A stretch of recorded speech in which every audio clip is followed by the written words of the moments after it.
मध्य रेल्वेवरचा आजचा mega block हा रद्द करण्यात आलाय।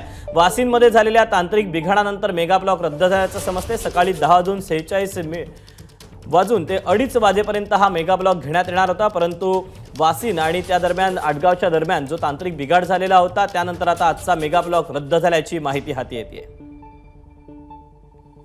अपडेट जाणून घ्या, सूरज सावंत आपल्या सोबत आहे। सूरज, मुंबईकरांसाठी अतिशय महत्त्वाची ही बातमी आहे।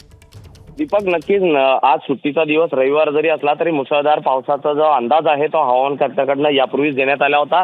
कोकण किनारपट्टीला मोठ्या प्रमाणात पावसाचा फटका बसू शकतो असं देखील सांगण्यात आलं होतं। त्यानुसारच आज मोठ्या प्रमाणात जो पाऊस पडत आहे त्यानुसार मध्य रेल्वेची जी वाहतूक आहे ती विस्कळीत झालेली आहे। कल्याण आणि कसारा दरम्यान तर तांत्रिक बिघाड झालेला आहे, तर आडगावच्या स्थानकाजवळ जर माती जी आहे ती रेल्वे रुळावर आल्यामुळे ही संपूर्ण वाहतूक रेल्वेची ती विस्कळीत झालेली आहे आणि त्यामुळे कुठेतरी जो मेगा ब्लॉक घेण्यात आला होता मध्य रेल्वेकडनं तो आता मागे घेण्यात आलेला आहे। याचबरोबर जर आपण पाहिलं तर काही गाड्या या गुजरात मार्गे वळवण्यात आल्याची माहिती देखील मिळत आहे। त्यामुळे मुसळधार पावसाचा मोठा फटका हा रेल्वेला बसल्याचं पाहायला मिळत आहे। त्यामुळे एकूणच जी रेल्वेची वाहतूक आहे ती आता विस्कळीत झाल्याचं पाहायला मिळत आहे। हवामान खात्याकडनं कालच सांगण्यात आलं होतं की 2 दिवस तो कोकण सूरज, अगदी थोडक्यात सांगशील, मध्य रेल्वे सोबत हार्बर मार्गावरचा देखील मेगा ब्लॉक रद्द झाल्याची माहिती आहे का? अगदी थोडक्यात।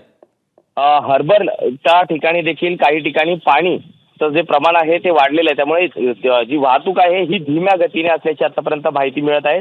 मात्र त्या ठिकाणी जर पावसाचा जोर असाच राहिला तर त्या ठिकाणी देखील वाहतूक विस्कळीत होण्याची शक्यता ही नाकारता येईल। नक्कीच सूरज, धन्यवाद दिलेल्या सगळ्या सविस्तर माहितीबद्दल।